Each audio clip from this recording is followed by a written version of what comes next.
जय हिंद दोस्तों। मैं आपका दोस्त जय स्वागत करता हूं आपके अपने चैनल पर एक नए वीडियो में। आज हमें आधुनिक भारत का इतिहास के पीवाईक्यूज करते हैं। इसका मतलब आपको पता है, प्राचीन भारत का इतिहास पीवाईक्यू कंप्लीट हो चुके हैं, मध्यकालीन भारत का इतिहास पीवाईक्यू कंप्लीट हो चुके हैं, कला एवं संस्कृति के पीवाईक्यू भी कंप्लीट हो चुके हैं। प्लेलिस्ट बनी हुई है, लिंक डिस्क्रिप्शन में और कमेंट बॉक्स में पिन है।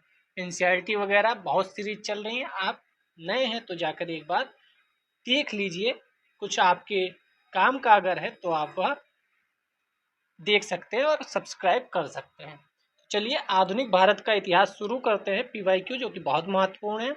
इसमें पहला टॉपिक क्या है? गांधी जी के आगमन के पूर्व राष्ट्रीय आंदोलन। गांधी जी जब आए थे उससे पहले जो भी आंदोलन हुए उन पे हम प्रश्न देखेंगे। ठीक है, पीवाईक्यू के लाभ क्या हैं ये बताने की आवश्यकता नहीं। यूपीएससी हर साल रिपीट करके क्वेश्चन ये बता देती है कि भाई पीवाईक्यू ही है जो सबसे ज़्यादा फोकस्ड एरिया आपको रखना है। सबसे ज़्यादा कहाँ फोकस करना है? पीवाईक्यू पे। ठीक, पहला क्वेश्चन, स्वदेशी आंदोलन के संदर्भ में निम्नलिखित कथनों पर विचार कीजिए।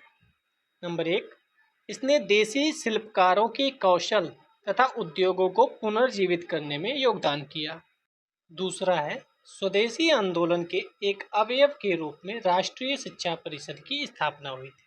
उपर्युक्त में से कितने कथन सही है? सही या गलत पे सर्किल अवश्य बना लिया कीजिए, जिसे आपका हैबिट हो जाए और एग्जाम में आप सर्किल करते रहें, क्योंकि कई बार हम सही दिमाग में रहता है और यहाँ पर वह सही नहीं है कर देता है, तो बेफालतू में एक क्वेश्चन गलत हो जाता है। तो आप इसमें बताइए कौन सा सही होगा। तो इसका सी आंसर सही है, यानी दोनों क्वेश्चन के स्टेटमेंट सही हैं। देसी शिल्पकारों के कौशल और उद्योगों को पुनर्जीवित करने का योगदान किया। तो इस शब्द से ही हमें समझ में आता है स्वदेशी आंदोलन। स्वदेशी आंदोलन क्या था? विदेशों के जो भी चीज़ें थी उनको हमें विरोध करना था। अब विरोध करोगे तो वो कहीं ना कहीं हमें चाहिए तो है ही, तो हम अपनी जो शिल्पकार हैं, अपने जो उद्योग हैं उनको फिर से जीवित करेंगे। यहाँ पुनर्जीवित शब्द क्यों लिखा है? क्योंकि हमारे पास पहले से थे, लेकिन इन अंग्रेजों की वजह से वह सब नष्ट हो गए, खत्म हो गए धीरे धीरे, क्योंकि बाहर से सामान लाकर ये लोग सस्ता बेचने लगे। ठीक है, तो ये तो सही हुआ।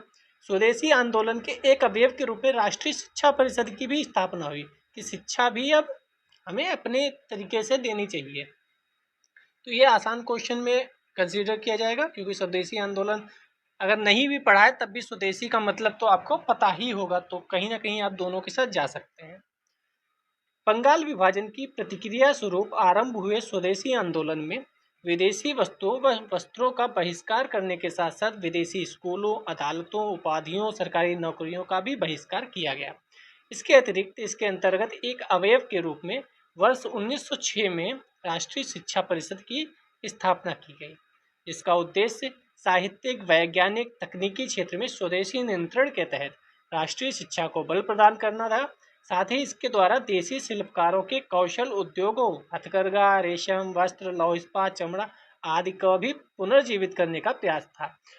जो नए हैं उन्हें मैं बता दूं, जो हाईलाइट करता हूं उसका मतलब है बहुत इंपॉर्टेंट चीज़ मैं बता रहा हूं, इसको आप नोट कर लें, क्योंकि अगली बार ये जो है इसे क्रोनोलॉजी में दे देगा कि पहले 4 चीज़ें दे देगा, बताओ आप कब कब क्या हुआ। तो ये हमें पता होना चाहिए। राष्ट्रीय शिक्षा परिषद 1906 यानी 1906 में बनाई गई थी। ठीक है, नेक्स्ट क्वेश्चन, स्वदेशी और बहिष्कार पहली बार किस घटना के दौरान संघर्ष की विधि के रूप में अपनाए गए थे? यानी स्वदेशी और बहिष्कार सबसे पहले कब आए? तो बंगाल विभाजन के विरुद्ध के आंदोलन में, या होम रूल आंदोलन, या असहयोग आंदोलन, या साइमंस कमीशन की भारत यात्रा। तो हमें पता है बंगाल विभाजन यानी अभी हमने पढ़ा 1906-07 के आसपास। ठीक है, बंगाल विभाजन 5 से शुरू हुआ तो फिर 6-7 वही सब स्वदेशी बहिष्कार। होम रूल आंदोलन 1910 के बाद हुआ, 16 में हुआ था। असहयोग आंदोलन तो इसके बाद हुआ, तो इसका ऑप्शन ए सही होना चाहिए। अब आप देखिए, ये क्वेश्चन 2016 में आया था और इधर फिर 2019 में पूछ दिया, यानी क्वेश्चन वही है, स्वदेशी पर ही पूछा गया, लेकिन उसको थोड़ा सा विस्तारित करके उसके डीप में जाकर थोड़ा पूछ दिया। तो पीवाईक्यू में अगर जो भी पढ़ रहे हो, इसका मतलब उन टॉपिक को तो आपको डीप में पढ़ना ही है, डेप्थ में पढ़ना ही है। सन 1905 में बंगाल विभाजन की घोषणा की गई। उस समय भारत का गवर्नर जनरल कर्जन था।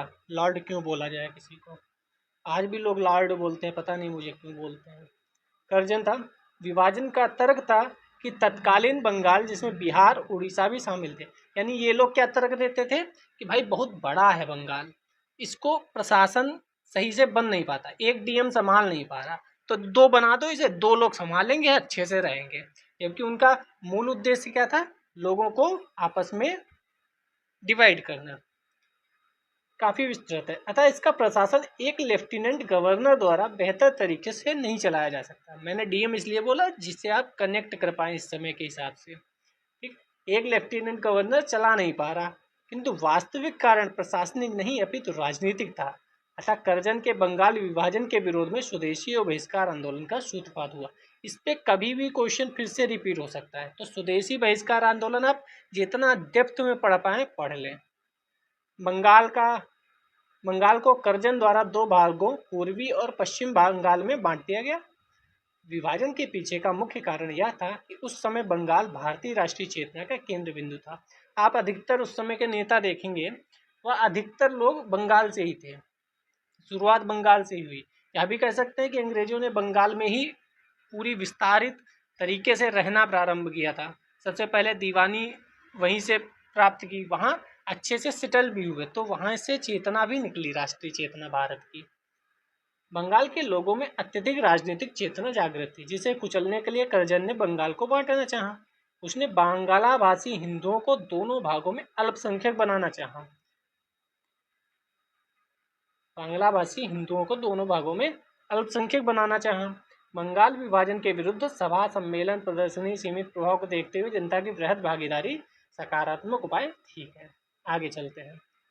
2015 में क्वेश्चन पूछा गया, निम्नलिखित में से किस आंदोलन के कारण भारतीय कांग्रेस का विभाजन हुआ?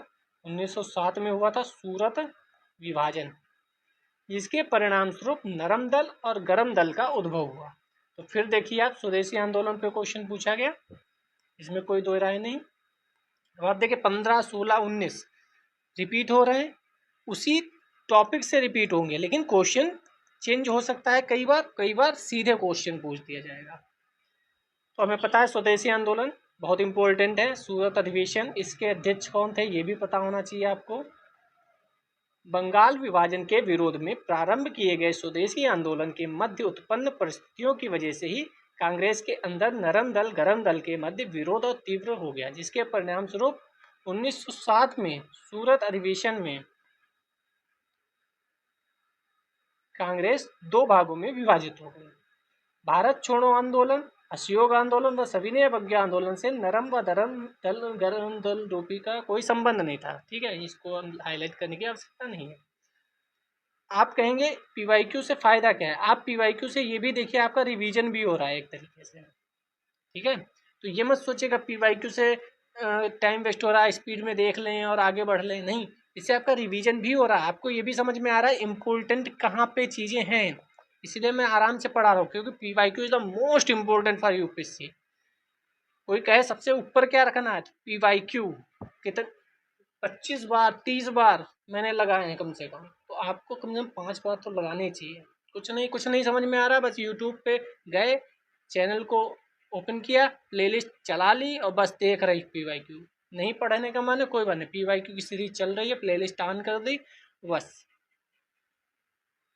अब इसमें विवाद क्या था, क्यों अधिवेशन में ये अलग अलग हो गए लोग? विवाद का मुद्दा 1906 के कांग्रेस अधिवेशन में गर्मपंथियों द्वारा पारित किया गया। अब आपको 1906 में भी पता होना चाहिए 1906 में क्या हुआ था, कौन अध्यक्ष थे, सुशासन प्रस्ताव पारित हुआ था या स्वराज का प्रस्ताव पारित हुआ था, यह भी महत्वपूर्ण है। तो 1906 के कांग्रेस अधिवेशन में गर्मपंथियों द्वारा पारित कराए गए 4 प्रस्ताव कौन कौन से, बहुत इंपॉर्टेंट है ये। एक तो स्वदेशी, एक बहिष्कार, एक राष्ट्रीय शिक्षा और एक स्वशासन।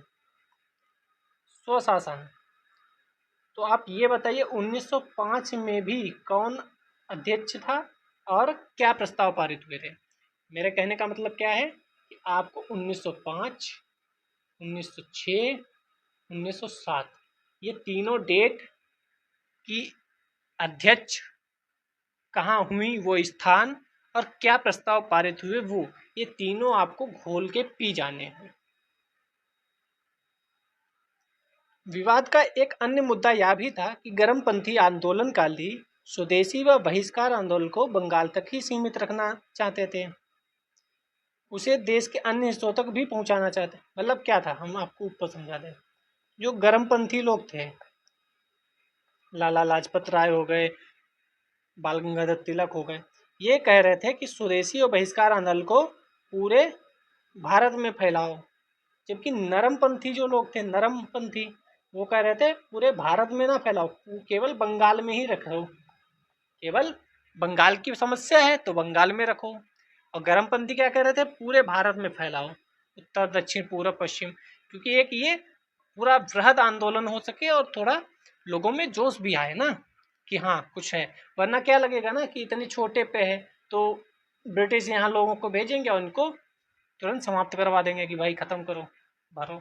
जब पूरे भारत में होगा तो ब्रिटिशर्स के लिए एक चुनौती होगी, क्योंकि जब ज़्यादा एरिया पे कोई चीज़ होती है तो चुनौती बढ़ जाती है। तो इसी विवाद के चक्कर में क्या हो गया, ये दोनों अलग अलग हो गए, ये अपने रास्ते चल दिए, ये अपने रास्ते चल दिए। ये बात को मिलते हैं लखनऊ पैक्ट में, अभी पढ़ेंगे। साथ ही केवल विदेशी माल के बहिष्कार से वे संतुष्ट नहीं थे। मतलब ये लोग क्या कह रहे थे, केवल विदेशी माल का बहिष्कार करो। ये क्या चाहते थे कि ब्रिटिश सरकार को किसी तरह का सहयोग ना दो। यानी ये लोग कह रहे थे ब्रिटिश सरकार का पूर्णतः बहिष्कार करो, कोई सहयोग नहीं देना। और ये कह रहे थे केवल वस्तुएं जो विदेशी हैं उनका बहिष्कार करो। तो हमेशा आप देखते हो, आज भी किसी दल को ले लो तो अंदर कुछ ना कुछ समस्याएं चलती रहती हैं। सूरत अधिवेशन में कांग्रेस के विभाजन की एक वजह यह भी थी कि उग्रवादी सूरत अधिवेशन का अध्यक्ष लोकमान्य बाल गंगाधर तिलक को और बाद में लाला लाजपत राय को बनाना चाहते थे। क्यों? क्योंकि ये गर्मपंथी लोगों के नेता थे, तो वो सोचेंगे कि हमारे नेता अध्यक्ष बने। परंतु ये उदारवादी यानी नरमवादी, नरमपंथी लोग ये क्या चाह रहे थे, रास बिहारी घोष का अधिवेशन का अध्यक्ष बनाना चाहते थे। तो इन सब चक्करों की वजह से अलग हो गए। एक क्वेश्चन क्या आ सकता है, देखो मैं जो क्वेश्चन बता रहा हूँ मैंने आपसे पहले बोला, एक कॉपी बना लो, उसमें ये एक्सपेक्टेड क्वेश्चन नाम से जो मैं बोलता रह रहा हूँ आप पॉज करिए, उसको लिख लीजिए, क्वेश्चन कभी ना कभी टपक जाएगा। हाँ, क्या क्वेश्चन था, सूरत निम्नलिखित में से कौन से सूरत अधिवेशन के कारण थे। नंबर 1 यहाँ से बना देगा, नंबर 2 यहाँ से बना देगा, नंबर 3 कोई और बना देगा, और नीचे लिखेगा केवल एक कथन सही है, केवल 2 सही है, केवल 3 सही है, कोई भी सही नहीं है। अब आप बताइए ये क्वेश्चन बन सकता है कि नहीं, बन सकता है ना, ठीक है। 1916 में कांग्रेस के लखनऊ अधिवेशन में पुनः दोनों धड़े आपस में विलय हो गए। तो 1907 में विभाजन हुआ, 1916 में फिर से मिल गए, और 1916 में मुस्लिम लीग भी कांग्रेस के साथ आ गई थी, आपने पढ़ा ही होगा। नेक्स्ट चलते हैं। 1905 में कर्जन द्वारा किया गया बंगाल का विभाजन कब तक बना रहा। नंबर 1 प्रथम विश्व युद्ध तक, जिसमें अंग्रेजों को भारतीय सैनिकों की आवश्यकता पड़ी और विभाजन समाप्त किया गया। नंबर 2 जॉर्ज पंचम द्वारा दिल्ली में 1911 के शाही दरबार में कर्जन के अधिनियम को निराकृत किए जाने तक। नंबर 3 महात्मा गांधी द्वारा अपना संविधान सविनय अवज्ञा आंदोलन आरंभ करने तक। 1947 के विभाजन तक, जब पूर्वी बंगाल पाकिस्तान बन गया। तो हम इसको गलत करेंगे, इसको भी गलत करेंगे, इसको भी गलत करेंगे। आंसर बी होना चाहिए, यस बी है, क्योंकि 1911 में दिल्ली दरबार का आयोजन हुआ था, तभी उससे पहले कहा गया था कि भाई सब सही कर लो, ठीक है, क्योंकि जॉर्ज पंचम साहब की वजह से कि बंगाल विभाजन के निर्णय की घोषणा 19 जुलाई 1905 आपको रटी होनी चाहिए, 19 जुलाई 1905, क्योंकि यहाँ पर 3-4 लाइन्स ऐसी हैं जो क्रोनोलॉजी में दे दिया जाएगा और आप फंस जाएंगे। आपके जो भी टीचर होंगे, गुरुजी होंगे, उन्होंने लिखवाई होंगी। इस समय के आसपास की 4-5 जो डेट हैं वह बहुत महत्वपूर्ण है। भारत के तत्कालीन वायसराय कर्जन द्वारा की गई थी। विभाजन 16 अक्टूबर 1905 को प्रभावी हुआ। बहिष्कार एवं स्वदेशी आंदोलन के विभाजन के विरुद्ध विशाल जनमत इकट्ठा कर लिया गया। इसके फलस्वरूप ब्रिटिश सरकार द्वारा विवश होकर 1911 में बंगाल विभाजन को रद्द करने की घोषणा हो गई। बंगाल में प्रबल राजनीतिक जागृति को दबाने के लिए करजन ने बंगाल का विभाजन कर उसे क्रमशः हिंदू मुस्लिम बहुलता में बांट दिया। हमने ऊपर देख क्या है विरोध। अब मैं आपको बताता हूँ मैंने क्यों कहा यहाँ पर कि ये सब याद देखो, ध्यान से देखना। आपने इतने अच्छे से पढ़ा कि नहीं मुझे नहीं पता, मेरा अधिकार मेरा कर्तव्य है कि मैं आपको समझाऊं। 19 जुलाई यानी जुलाई में क्या हुआ, जुलाई में क्या हुआ, थोड़ा सा इसको पढ़ा लेते हैं। जुलाई में इसकी घोषणा हुई निर्णय की कि निर्णय प्रभावी होगा। अगस्त में क्या हुआ, विरोध हुआ। अक्टूबर में क्या हुआ, प्रभावी हुआ। तो ध्यान से देखो, बंगाल विभाजन करजन ने कहा होगा, ठीक है, जैसे पता चला होगा, नंबर 1 होगा बंगाल विभाजन। विरोध शुरू हुआ, नंबर 2 अभी तक प्रभावी नहीं हुआ था वो बंगाल विभाजन अभी प्रभावी नहीं हुआ था, बस बताया गया था कि बंगाल विभाजन होगा, तुरंत विरोध शुरू हुआ। तीसरे नंबर पे बाद को प्रभावी होगा, लागू होगा। तो अगर स्टेटमेंट ऐसे आ जाएंगे कि बंगाल विभाजन लागू होने के बाद कांग्रेस ने विरोध करना शुरू किया तो स्टेटमेंट गलत हो जाएगा। आप समझ रहे हैं क्यों मैंने यहाँ पर बताया था कि ये डेट महत्वपूर्ण है। अगर स्टेटमेंट आ गया बंगाल विभाजन प्रभावी होने के तुरंत बाद कांग्रेस ने विरोध करना शुरू कर दिया, स्वदेशी आंदोलन की घोषणा कर दी, आप कहोगे सही होगा। कितना भी आप पढ़े हो कंफ्यूजन वहां होगी, आप कहेंगे सही होगा, बंगाल विभाजन हुआ उसके बाद ही तो विरोध होगा, सही बात है। गलत, विरोध पहले हुआ, प्रभावी लागू बाद को हुआ। समझ गए आप, समझ गए। चलिए, ऐसे डीप नहीं पढ़ोगे आप, ऐसा अध्यापक आपको नहीं मिलेगा, ऐसा समझाने वाला नहीं मिलेगा तो आप फंसते रहेंगे। इतने अच्छे से पढ़ना है, यूपीएससी इस तह तक जा सकती है कि ये पूछेगी, क्योंकि कोई क्रोनोलॉजी पूछती है, क्रोनोलॉजी बता दो। दिसंबर 1911 में ब्रिटिश सम्राट जॉर्ज पंचम का दिल्ली आगमन हुआ। अगले दिन दिल्ली में एक राज दरबार का आयोजन हुआ। तो आपको पता है जब कोई बड़ा साहब आता है तो कहा जाता है भाई बड़े साहब आ रहे हैं, सब सही कर लो, सड़कें रात रात में बन जाती हैं। आप अभी अपने ज़िले में देखते होंगे, पर सुबह गए थे तो सड़क ठीक नहीं थी, दूसरे दिन गए तो पता चला अरे ये सड़क कब बन गई, पता चला मंत्री जी आने वाले हैं। खैर, दिल्ली दरबार में वायसराय हार्डिंग टू ने सम्राट की ओर से घोषणा की कि बंगाल विभाजन रद्द किया जाए। अब याद रखो, फिर दूसरा क्वेश्चन क्या बनेगा, लागू किसने किया था, और एक और, भारत की राजधानी इसी समय कलकत्ता से हटकर दिल्ली गई। यहाँ 2-3 चीजें बहुत महत्वपूर्ण है। लागू किसने किया था, करजन साहब ने, करजन ने लागू किया था। रद्द किसने किया, हार्डिंग ने रद्द किया। समझ गए। एक स्टेटमेंट और बनेगा, वायसराय करजन ने बंगाल विभाजन लागू और 1911 में रद्द किया और भारत की राजधानी दिल्ली शिफ्ट कर दी। ये भी स्टेटमेंट गलत होगा। क्यों, क्योंकि रद्द किसने किया, हार्डिंग ने। हार्डिंग के ऊपर बम किसने फेंका था, ये आप बता दीजिए। जब ये स्थानांतरित हो रही थी, आपने पढ़ा होगा हार्डिंग के ऊपर किसने बम फेंका था। उसमें हार्डिंग तो बच गया था लेकिन कोई और चला गया था। महारानी विक्टोरिया की उद्घोषणा 1858 का उद्देश्य क्या था, उद्देश्य पूछा है महारानी विक्टोरिया। भारतीय राज्यों को ब्रिटिश साम्राज्य में मिलाने के किसी भी विचार का परित्याग करना। क्या ये सही है। भारतीय प्रशासन को ब्रिटिश क्राउन के अंतर्गत रखना।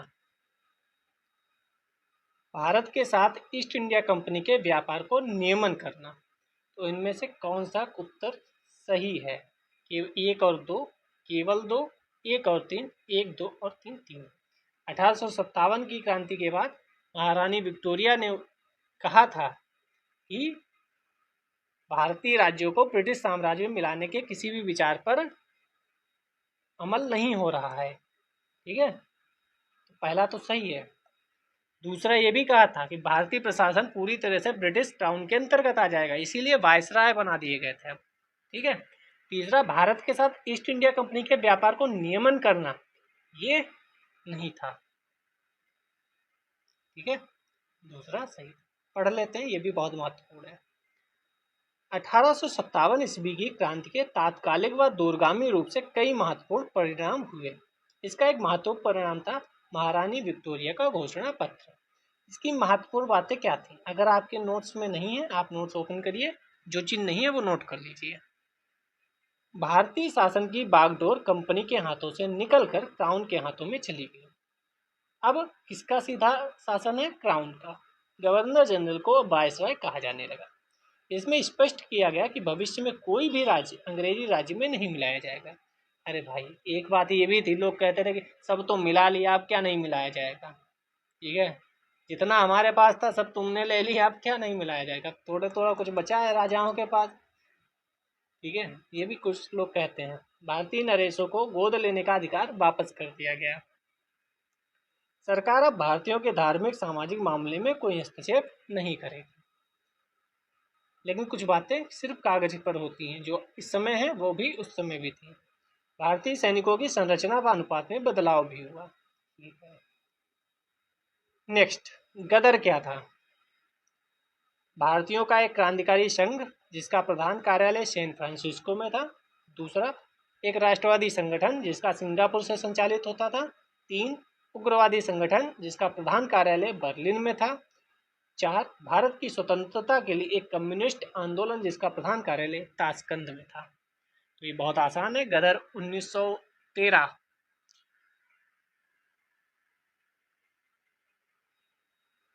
इसका आंसर ए, सैन फ्रांसिस्को में इसका ऑफिस था। अब गदर नाम की एक पत्रिका निकलती थी जिसकी वजह से गदर नाम पड़ा। 19वीं शताब्दी के अंत तक बहुत से भारतीय क्रांतिकारी अमेरिका कनाडा में जाकर बस गए। 1913 में अमेरिका के सैन फ्रांसिस्को नगर में गदर पार्टी का गठन किया गया। संस्थापक लाला हरदयाल थे। इन पे क्वेश्चन अभी नहीं आया है, इन पे क्वेश्चन पेंडिंग है, आप रट के रखें नाम। पार्टी के अध्यक्ष सोहन सिंह भाकना थे दोनों। गदर पार्टी पराधीन भारत को अंग्रेजों से स्वतंत्र कराने के उद्देश्य से बना एक दल था। गदर शब्द का अर्थ है विद्रोह। इसका मुख्य उद्देश्य भारत में क्रांति लाना था, जिसके लिए अंग्रेजों के नियंत्रण से भारत को स्वतंत्र कराना आवश्यक था। अब देखो, ये लोग तो अमेरिका में बैठे थे आराम से, ठीक है, बस गए थे, तो ये चाहते तो कोई लफड़ा ही नहीं करते, अपना खाते पीते मौज करते, उन्हें क्या लेना देना भारत से भाई। वो तो अमेरिका कनाडा में बस गए थे। लेकिन राष्ट्र प्रेम देखिए, वहाँ रहकर भी चैन से नहीं बैठे, वहाँ रहकर भी ब्रिटिश को भारत से निकालने के लिए अपना पूरा दिमाग यूज करते रहे कि हम कैसे क्या करेंगे, कहाँ से सबको संगठित किया वहाँ के लोगों को, जो भारत के लोग रहते थे। तो इनके भी नाम बहुत महत्वपूर्ण है। जब भी आप किसी को नाम बताएं देश की स्वतंत्र कराने में, तो लाला हरदयाल, सोहन सिंह भाखड़ा, ऐसे लोगों के भी नाम आप बताएं, भाई ये लोग भी थे। ठीक है। गदर पार्टी ने एक साप्ताहिक पत्रिका गदर का प्रकाशन भी किया। इस पत्र का उद्देश्य भारतीय सेना में विशेषकर सिखों में विद्रोह की भावना पैदा करना और भावी क्रांति के लिए तैयार करना था। इस दल का प्रभाव उस समय समाप्त हो गया जब अमेरिका ब्रिटेन की तरफ से प्रथम विश्व युद्ध में सम्मिलित हो गया। इस दल को गैर कानूनी घोषित किया गया। अब जब अमेरिका में रह रहे थे तो अमेरिका को पता था क्या कर रहे हैं। जब तक अमेरिका ब्रिटेन के साथ नहीं था तब तक हमें क्या लेना देना, तुम कुछ भी करो। लेकिन जब हम दोस्त हो गए तो हमारे दोस्त का दुश्मन हमारा दुश्मन, तो हम क्यों करने देंगे आपको काम, तो प्रतिबंधित वगैरह कर दिया गया। ठीक है, नेक्स्ट, एल्बर्ट बिल विवाद किससे संबंधित था? आसान है, आपको पता होगा, लेकिन आसान इसलिए 2013 का क्वेश्चन है। भारतीयों द्वारा हथियार लेकर चलने पर कुछ प्रतिबंधों को लागू किया जाना, भारतीय भाषाओं में प्रकाशित होने वाले समाचार पत्रों व पत्रिकाओं पर प्रतिबंध लागू किया जाना, यूरोप के लोगों के मामले की सुनवाई करने के लिए भारतीय न्यायाधीश पर लगाई गई अयोग्यता को हटाया जाना, आयातित सूद पर लगाए गए शुल्क को हटाया जाना। ये सिंपल है। आप उस समय के गवर्नर जनरल कौन थे ये भी बता दीजिए, और ये भी बताइए सीधा। इसमें यह था कि भारत के जो न्यायाधीश हैं, भारत के लोग, वह भी ब्रिटिश के खिलाफ जजमेंट दे सकते हैं। केस चलेगा तो जज जो है भारत का नागरिक भी हो सकता है। तो ब्रिटिशर्स ने कहा भाई ये कैसे होगा, हम हैं, हमारे केस में जो जज साहब हैं भारतीय कैसे हो सकता है। तो ये ध्यान रखना, ये वो विवाद था जिसमें ब्रिटिशर्स ने विवाद किया था, ब्रिटिशर्स ने धरना प्रदर्शन किया था, ऐसा मान लो। ठीक है, इसमें भारत वालों का फायदा था। एलिबर्ट बिल में पढ़ लेते हैं। यूरोप के लोगों के मामले की सुनवाई करने के लिए भारतीय न्यायाधीशों पर लगाई गई अयोग्यताओं को हटाया जाना एलिबर्ट बिल का मुख्य प्रावधान था। रिपन था, रिपन कहा जाता है कि भारत के लिए थोड़ा सा अच्छा, बाकी सबके कंपैरिजन करें तो रिपन ठीक आदमी था। ठीक है, तो ये 1880 से 1884 तक था। इससे पहले लिटन था जो कि महा बेकार इंसान था। तो लिटन इससे पहले थे 76 से 80 तक, वह बहुत बेकार इंसान थे। रिपन आए, ये फिर भी ठीक थे। इसी के समय 1883 में एलिबर्ट बिल विवाद हुआ। इस बिल के माध्यम से विधिक मामलों में भारतीय यूरोपीय न्यायाधीशों को समान शक्तियां प्रदान की गई, चाहे भारतीय नागरिक हो चाहे यूरोप का, अगर वो न्यायाधीश है तो दोनों को समान हक मिलेंगे। इस बिल के द्वारा अब भारतीय न्यायाधीश भी यूरोपीय लोगों से जुड़े मामलों की सुनवाई कर सकते हैं। मेन लाइन ये है। इस बिल का यूरोपीय लोगों ने संगठित होकर विरोध किया। पहला काम था, हमें लगता है ऐसा। ठीक है, बहुत रेयर है कि यूरोपीय लोग विरोध कर रहे हैं। इस बिल को वापस भी लेना पड़ा। रिपन ने कार्यकाल पूर्ण होने से पूर्व ही त्याग पत्र दे दिया। सोचो, त्याग पत्र भी दे दिया था। तो रिपन ठीक आदमी कहा जाता है भारतीय इतिहास में। जो अन्य लोग हुए, एक दो और लोग हैं जो ठीक कहे जाते हैं, उनमें से रिपन आता है। यह यूरोपियों के नस्लवादी चरित्र को दर्शाता है। चलिए नेक्स्ट चलते हैं। एनी बेसेंट जी पर क्वेश्चन है। होम रूल आंदोलन प्रारंभ करने के लिए उत्तरदायी थी। क्या ये सही है? थियोसॉफिकल सोसाइटी की संस्थापिका थी। संस्थापिका इंडियन नेशनल कांग्रेस की एक बार अध्यक्ष थी। तो हमें पता है पहला सही है, तीसरा सही है, लेकिन दूसरा गलत है। संस्थापिका नहीं थी, दूसरा गलत होगा। सी वाला ऑप्शन सही होना चाहिए, लेकिन हमें देख लेना चाहिए। जी हाँ, सी सही है, मुझे याद है। तो संस्थापिका नहीं थी, लेकिन उसके साथ जुड़ी थी। देखो, भारत की मिट्टी से गहरा लगाव रखने वाली एनी बेसेंट 1916 में मद्रास से सितंबर 1916 में मद्रास से Akhil Bharatiya home rule league की स्थापना की। इसका उद्देश्य क्या था? वही ब्रिटिश साम्राज्य के अधीन रहते हुए संवैधानिक तरीके से सुशासन को प्राप्त करना। तो क्या उद्देश्य था? ये इम्पोर्टेंट है, सुशासन को प्राप्त करना। 1917 में अध्यक्ष भी बनाई गई। कलकत्ता अधिवेशन, कहाँ? कलकत्ता अधिवेशन में। कब? 1917 में। पहली महिला थी। ठीक है, थियोसॉफिकल सोसाइटी की स्थापना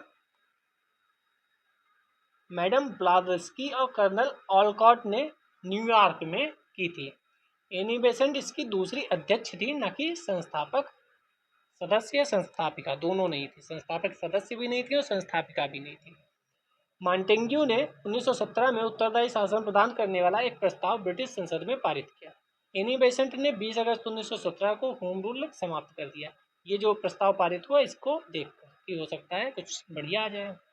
होम रूल आंदोलन एनी बेसेंट ने कॉमनवेल्थ नामक इनकी जो साप्ताहिक पत्रिका हैं या जो न्यूज़पेपर है, मैगजीन है, वह भी बहुत पूछे जाते हैं। चलिए आगे चलते हैं। नेक्स्ट क्वेश्चन 2012 में पूछा गया। निम्नलिखित कथनों पर विचार कीजिए। दादा भाई नौरोजी को भारतीय राष्ट्रीय आंदोलन को सर्वाधिक प्रभावी देन क्या थी? दादा भाई नौरोजी ने राष्ट्रीय आंदोलन में बहुत कुछ किया, उसमें सर्वाधिक प्रभावी क्या था? नंबर 1, उन्होंने इस बात को अभिव्यक्त किया कि ब्रिटेन भारत का आर्थिक शोषण कर रहा है। तो उन्होंने प्राचीन भारतीय ग्रंथों की व्याख्या की और भारतीयों में आत्मविश्वास जगाया। नंबर 3, उन्होंने सभी सामाजिक बुराइयों के निराकरण की आवश्यकता पर सर्वोपरि जोर दिया। कौन सा सही है? आप जानते हैं इस बार भी क्वेश्चन आया था, किस पर आया था? राजा राम मोहन राय जी पर। तो ऐसे क्वेश्चन भी पर्सनालिटी बेस्ड आते रहते हैं। जैसे मैंने पिछले वीडियोज में दिखाया PPLT, person, place, literature, temple, ये जो चार हैं ये मिडाइवल और एंशियंट में बहुत महत्वपूर्ण है। तो उसमें से पर्सन और प्लेस आधुनिक भारत के लिए भी जब इतिहास पढ़ेंगे तो वहाँ भी ये चारों इम्पोर्टेंट हैं ही। ये इसका ऑप्शन सही होगा, केवल एक सही है। इन्होंने कोई बात ऐसी नहीं की थी, ना कोई इन्होंने ऐसी बात की थी। भारत की बढ़ती निर्धनता की कीमत पर अपने को संपन्न बनाने के लिए ब्रिटेन द्वारा भारत के संसाधनों की निरंतर लूट को दादा भाई नौरोजी ने धन के बहिर्गमन की संज्ञा दी। इन्होंने किस अपनी मैगजीन या किस न्यूज़पेपर या किस बुक में ऐसा कहा था, वह भी आपको पता होना चाहिए। नौरोजी ने 1867 में लंदन में आयोजित ईस्ट इंडिया एसोसिएशन की बैठक में अपने पेपर इंग्लैंड्स डेब्ट टू इंडिया को पढ़ते हुए पहली बार धन के बहिर्गमन के सिद्धांत को प्रस्तुत किया। ठीक, इसमें इंग्लैंड डेब्ट टू इंडिया। नौरोजी के अनुसार भारत का धन बाहर जाता है और फिर वही धन भारत में ऋण के रूप में आ जाता है। आपको पढ़ाया गया होगा कि यहाँ से धन गया और फिर वही धन वापस आकर, और यही खेल चलता रहा। ये धन किसका था? भारत का। इसी भारत के धन से रुपया कौन कमा रहा है? ब्रिटिशर्स कमा रहे हैं। इस ऋण के लिए अधिक ब्याज चुकाना पड़ता था और फिर इसी प्रकार और धन बाहर जाता था। धन की निकासी का तात्पर्य भारतीय धन संपदा को विदेशों में गमन और उसके बदले भारत को कुछ भी प्राप्त न होना। प्लासी के युद्ध के पश्चात धन के निष्कासन की प्रक्रिया शुरू हुई, क्योंकि प्लासी के बाद बंगाल में ठीक ठाक पैठ बन गई थी ब्रिटिश आर्मी की या ब्रिटिश कंपनी की। नौरोजी के बाद ये भी ध्यान रखना, सिर्फ नौरोजी ने नहीं, दादा भाई नौरोजी ने नहीं, RC Dutt, SN Banerjee, GV Joshi, MG Ranade, इन सब ने इस धन की निकासी की आलोचना की थी और धन की निकासी की बात कही थी कि धन निकाला जा रहा है। ठीक है, अब चलते हैं गांधी जी के आगमन के पश्चात जो राष्ट्रीय आंदोलन हुए। अभी तक गांधी जी के आगमन से पहले के राष्ट्रीय आंदोलन थे, अब गांधी जी के आगमन के पश्चात। ये तो बहुत महत्वपूर्ण है, आप भी जानते हैं। चलिए शुरू करते हैं पहला क्वेश्चन, जो कि 2023 में ही आया था। निम्नलिखित कथनों पर विचार कीजिए। ऐसे क्वेश्चन आने लगे हैं, आपने देखा होगा। इससे भी लंबी क्वेश्चन 2025 प्रीलिम्स में आए। जब हम लोगों ने पहली बार एग्जाम में देखा था तो हमारे लोगों को लगा ये क्या है भाई। 7 अगस्त को राष्ट्रीय हथकरघा दिवस के रूप में घोषित किया गया है। करंट पूछा। कथन 2 लिखा है 1905 में इसी दिन स्वदेशी आंदोलन शुरू किया गया था। अभी हम ऊपर पढ़ के आए थे स्वदेशी आंदोलन, मैंने वहां आपसे कहा था नोट कर लो डेट। उपयुक्त कथनों में निम्नलिखित में से कौन सा एक सही है? कथन 1 और कथन दोनों सही हैं। कथन 2 कथन 1 की सही व्याख्या है। कथन 1 2 दोनों सही हैं। कथन 2 कथन 1 की सही व्याख्या नहीं है। कथन 1 सही है, कथन 2 गलत है। कथन 1 गलत है, कथन 2 सही है। तो आपको पता होना चाहिए ये दोनों सही भी हैं और व्याख्या भी करता है। हथकरघा बुनकरों को सम्मानित करने एवं देश के सामाजिक विकास में हथकरघा उद्योग के महत्व के बारे में जागरूकता विकसित करने तथा हथकरघा उद्योग को बढ़ावा देने के उद्देश्य से प्रतिवर्ष 7 अगस्त को राष्ट्रीय हथकरघा दिवस मनाया जाता है। 7 अगस्त को स्वदेशी आंदोलन 1905 की स्मृति में राष्ट्रीय हथकरघा दिवस को नामित किया गया, इसीलिए राष्ट्रीय हथकरघा दिवस स्वदेशी आंदोलन के बीच गहरा संबंध है। अगर हम कहें तो इस क्वेश्चन को वहीं रखना चाहिए था जहां पर स्वदेशी आंदोलन वाला हम लोगों ने पढ़ा था, क्योंकि यह भी क्वेश्चन कहीं ना कहीं स्वदेशी आंदोलन से संबंधित है, ना कि गांधी जी के आगमन के पश्चात। ये यहाँ क्यों रखा हुआ इन्होंने? क्योंकि हथकरघा का मतलब ज़्यादा संबंध गांधी जी से हम लोग जोड़ते हैं ना, तभी। हालांकि ये क्वेश्चन वहीं होना चाहिए था स्वदेशी आंदोलन के पास। 2021 में क्या क्वेश्चन पूछा गया? भारतीय इतिहास में 8 अगस्त 1942 के संदर्भ में निम्नलिखित कथनों में से कौन सा सही है? आप देखेंगे डेट वगैरह दी जाती है, ऐसा नहीं है कि डेट याद नहीं करनी। AICC द्वारा भारत छोड़ो प्रस्ताव अंगीकार किया गया। वायसराय की एग्जीक्यूटिव काउंसिल का विस्तार अधिक संख्या में भारतीयों को सम्मिलित करने के लिए किया गया। 7 प्रांतों में कांग्रेस मंत्रिमंडलों ने त्यागपत्र दे दिया। किप्स ने प्रस्ताव रखा कि द्वितीय विश्व युद्ध समाप्त होते ही संपूर्ण डोमिनियन स्टेट वाले भारतीय संघ की स्थापना की जाए। तो इसका कौन सा कहीं सही कथन होगा? इसका जहां तक सही कथन ए होगा। जी हाँ, ए होगा, भारत छोड़ो प्रस्ताव अंगीकार किया गया था। तो जो भी बड़ी घटनाएं हैं उन सब की आपको डेट एग्जैक्ट पता हो। 8 अगस्त 1942, अभी ऊपर मैंने बता दिया था एग्जैक्ट डेट उसकी पता होनी चाहिए कि स्वदेशी आंदोलन कब शुरू हुआ। 8 अगस्त 1942 को ऑल इंडिया कांग्रेस कमेटी के बंबई अधिवेशन में गांधी जी ने भारत छोड़ो आंदोलन का आह्वान किया था। नेक्स्ट क्वेश्चन, इनमें से कौन अंग्रेजी में अनुदित प्राचीन भारतीय धार्मिक गीतिका सॉन्ग्स फ्रॉम प्रिजन से संबद्ध है?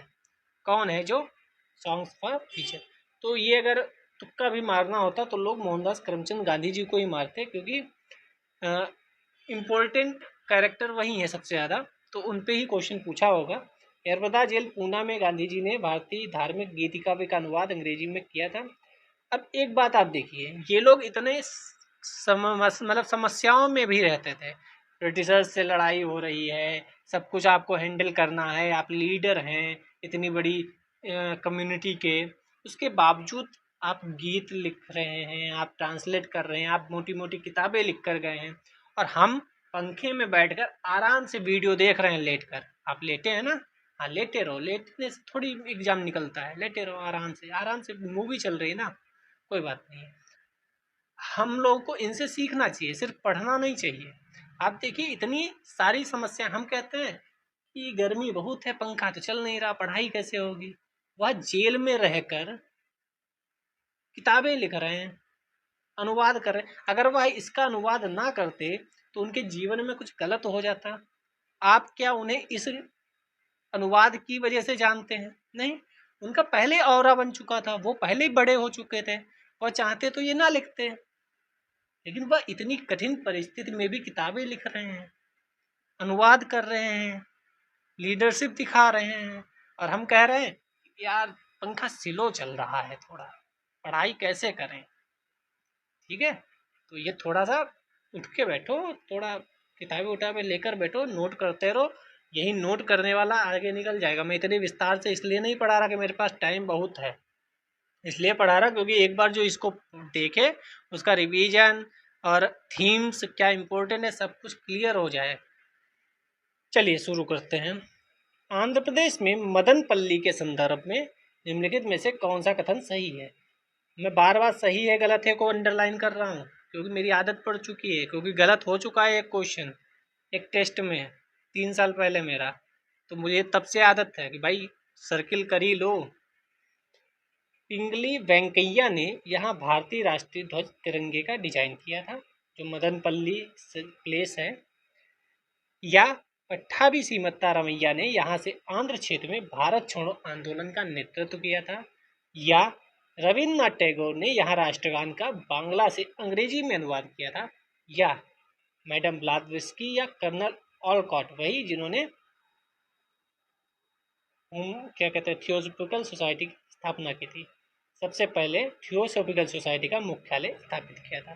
तुम्हें पता है डी तो नहीं होगा, ठीक है, क्या सही होना चाहिए? सी सही होना चाहिए। रविन्द्रनाथ टैगोर जी के बारे में बातें हो रही, ये सब गलत है।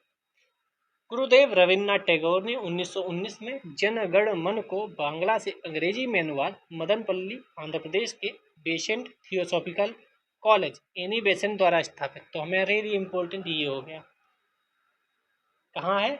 मदनपल्ली, कहाँ है? आंध्र प्रदेश में किया था। इसकी धुन भी उसी समय उन्होंने बनाई।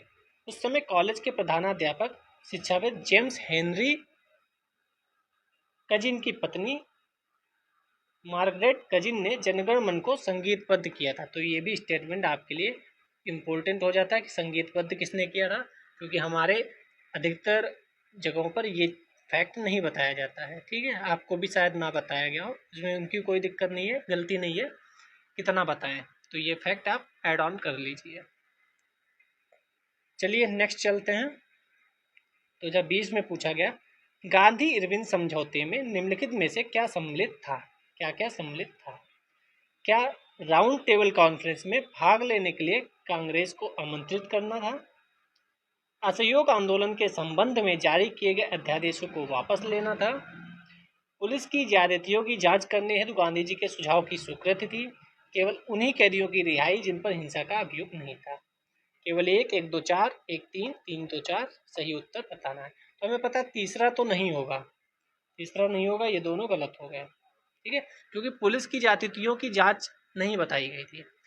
बी आंसर सही होना चाहिए, इसका आंसर ही नहीं दिया गया है। चेक करते हैं क्या आंसर। इस प्रश्न में संघ लोक सेवा आयोग द्वारा अंग्रेजी में सिविल डिसओबीडियंस शब्द का प्रयोग किया था, जबकि इसका हिंदी अनुवाद असहयोग आंदोलन किया गया था, जो कि त्रुटिपूर्ण था। ज्ञातव्य है कि संघ लोक सेवा आयोग ने इस प्रश्न का मूल्यांकन कर दिया है, मूल्यांकन से बाहर कर दिया है। अब आप समझिए कहानी। आप कहानी समझ रहे हो? हिंदी में क्या था? असहयोग आंदोलन।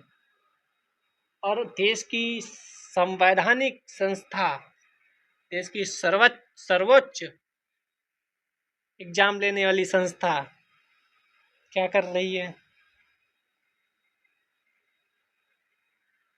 अब फिर कहा जाता है कि भाई हम पर प्रश्न चिन्ह कैसे उठा सकते हो, हम तो संवैधानिक संस्थाएं हैं। एक आप सही बताइएगा, एक छोटी सी कोचिंग, मैं ही अपनी बात कर लूँ, अगर मैं 100 क्वेश्चन आपको बना के दे दूँ यूपीएससी के बिल्कुल जैसे होंगे, और एक गलती आप नहीं उसमें ढूंढ पाएंगे, ना प्रश्न में, ना टाइपिंग में, और ना अनुवाद में। ठीक है, इतनी बड़ी संस्था, लाखों करोड़ों रुपए खर्च होते हैं, क्या उसके पास इतना नहीं है कि वह हिंदी का इंग्लिश, इंग्लिश का हिंदी एक बार चेक करा ले? हम लोग पढ़ते थे बचपन में, तो सर पेपर बनाते थे, बात को उसको चेक करते थे, फिर वो प्रिंट होने जाता था, फिर हम लोगों को एग्जाम में दिया जाता था। यहाँ कोई चेक करने वाला ही नहीं है क्या? बार बार गलतियाँ, इस बार 3 क्वेश्चन 2024 के हटा दिए। क्यों हटा दिए? कोई बात नहीं, हालांकि इस पर प्रश्न चिन्ह उठ रहे हैं। मेरा भी मन हुआ कि मैं बनाऊं वीडियो, लेकिन मेरा क्या है ना, मैं गुस्सा जल्दी हो जाता हूँ, मैं कुछ भी बोल दूंगा, और फिर कुछ भी हो गया तो फिर आप लोग भी कहोगे सर गलत बोल दिया था आपने, तो समस्याएं हो जाएंगी। इसलिए मैं अभी नहीं बना पा रहा हूँ, लेकिन हाँ, जिस दिन ज़्यादा कुछ हुआ तो मैं ज़रूर इस पर वीडियो बनाऊंगा, और जब मैं बनाऊंगा तो बहुत वायरल होगा, क्योंकि मैं कतई सबूत के साथ इकट्ठा बैठा हूँ। भाई बहुत हो गया आप। अरे यार मतलब आपकी क्या, विदेशों में अगर किसी को पता चले कि इतनी बड़ी संस्था, संवैधानिक संस्था भारत की, प्रश्न नहीं बना पा रही है 100 प्रश्न उससे सही नहीं बनाए जा रहे, तो क्या वो विकसित भारत की, और क्या मतलब क्या क्या ही बताया जाए। बस यही है, थोड़ा सा शर्म आनी चाहिए। खैर, हम फिर लौट कर आते हैं, इस पर कभी और बात होगी। गांधी इरविन समझौता, इसकी भी डेट याद रखिए, बहुत महत्वपूर्ण है। 5 मार्च 1931 को हुआ था। उस समय सविनय अवज्ञा आंदोलन चल रहा था। इस समझौते में निम्न बातें थी। कौन कौन सी? सारी आपको पता होनी चाहिए। गोलमेज सम्मेलन में भाग लेने के लिए कांग्रेस को आमंत्रित किया गया था। तीनों गोलमेज सम्मेलन में किसने भाग लिया था, ये आप बताने का कष्ट करिएगा। सविनय अवज्ञा आंदोलन के संबंध में जारी किए गए अध्यादेशों को वापस लिया जाएगा। जिन पर हत्या हिंसा का अभियोग नहीं था, उनकी रिहाई कर दी जाएगी। 2 मुद्दे ऐसे थे जिनमें बात नहीं बनी थी। एक, पुलिस की ज्यादती की जांच करनी है, जनता की जांच समिति की मांग नहीं मानी गई थी। और दूसरा, जो भगत सिंह जी और उनके दोस्तों का जो काम था, मतलब उनकी फांसी ना दी जाए, इस बात को स्वीकार नहीं किया गया था। तो ये 2 मुद्दे थे जिनकी वजह से बहुत विरोध भी हुआ था कि भाई, आज भी लोग कहते हैं भगत सिंह की फांसी रुकवाई जा सकती थी, लेकिन ठीक है, क्या ही कर सकते हैं। 2019, भारत में ब्रिटिश औपनिवेशिक शासन के संदर्भ में निम्नलिखित कथनों पर विचार कीजिए। भारत में ब्रिटिश औपनिवेशिक शासन के संदर्भ में निम्नलिखित कथनों पर विचार कीजिए। महात्मा गांधी गिरमिटिया इंटेन चाइल्ड लेबर प्रणाली के उन्मूलन में सहायक थे। नंबर 2, जेम्स फोर्ड की वार कॉन्फ्रेंस में महात्मा गांधी ने विश्व युद्ध के लिए भारतीयों की भर्ती से संबंधित प्रस्ताव का समर्थन नहीं किया था। तीसरा, भारत के लोगों द्वारा नमक कानून तोड़े जाने के परिणाम स्वरूप औपनिवेशिक शासकों द्वारा भारतीय राष्ट्रीय कांग्रेस को अवैध घोषित कर दिया गया था। कौन सा इसमें से सही है, आपको सही बताना है।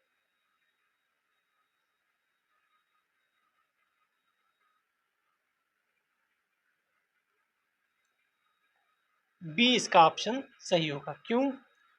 क्योंकि आप देखिए ये दूसरा वाला आराम से गलत ही है, क्योंकि महात्मा गांधी ने विश्व युद्ध के लिए भारतीयों की भर्ती से संबंधित प्रस्ताव का समर्थन नहीं किया था। ऐसा नहीं है, उन्होंने समर्थन किया था। उन्होंने कहा था कि हाँ हम साथ दे देंगे, लेकिन बात को पता चला कि ब्रिटिशर्स ने उनकी बात नहीं मानी। जो वो चाह रहे थे कि हम साथ देंगे तो ये भी प्यार से बात करेंगे, उन्होंने कहा नहीं भाई हम तो पक्के वाले क्या कहते हैं, ठीक है छोड़ो। व्याख्या देखते हैं। भारत में ब्रिटिश औपनिवेशिक शासन के अंतर्गत दांडी मार्च के दौरान 6 अप्रैल 1930 को नमक कानून तोड़े जाने के परिणाम स्वरूप ब्रिटिश शासकों द्वारा भारतीय राष्ट्रीय कांग्रेस को अवैध घोषित कर दिया गया था, जबकि भारत को स्वायत्तता की शर्त पर गांधी जी ने प्रथम विश्व युद्ध के दौरान ब्रिटिश सेना में भारतीयों की भर्ती का प्रस्ताव समर्थन किया जाता कि हाँ ये खत्म हो जाए वार, तो आप मुझे स्वायत्तता यानी हमारे देश भारत को स्वायत्तता दे दीजिएगा, जो कि बात नहीं मानी गई थी बात को। भारत महात्मा गांधी गिरमिटिया प्रणाली के उन्मूलन में मददगार थे। 1894 में गांधी जी ने दक्षिण अफ्रीका में नटाल इंडियन कांग्रेस की स्थापना की थी। स्टेटमेंट क्या बनेगा? गांधी जी भारत आने के बाद साबरमती नदी के किनारे नटाल इंडियन कांग्रेस की स्थापना करते हैं, तो ये गलत हो जाएगा। और रंगभेद की नीति के विरुद्ध आंदोलन भी शुरू किया। उनके प्रयासों आंदोलन के कारण दक्षिण अफ्रीकी सरकार द्वारा 1914 में अधिकांश मतभेदों, ठीक है। गिरमिटिया ये शब्द क्या है, इसके बारे में आपको पता ही होगा।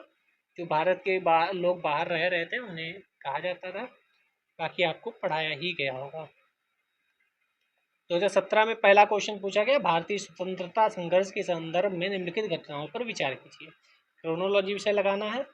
Royal Indian navy RIN, Bharat छोड़ो आंदोलन का प्रारंभ 1942, द्वितीय गोलमेज सम्मेलन, ये तो और पहले हुआ था।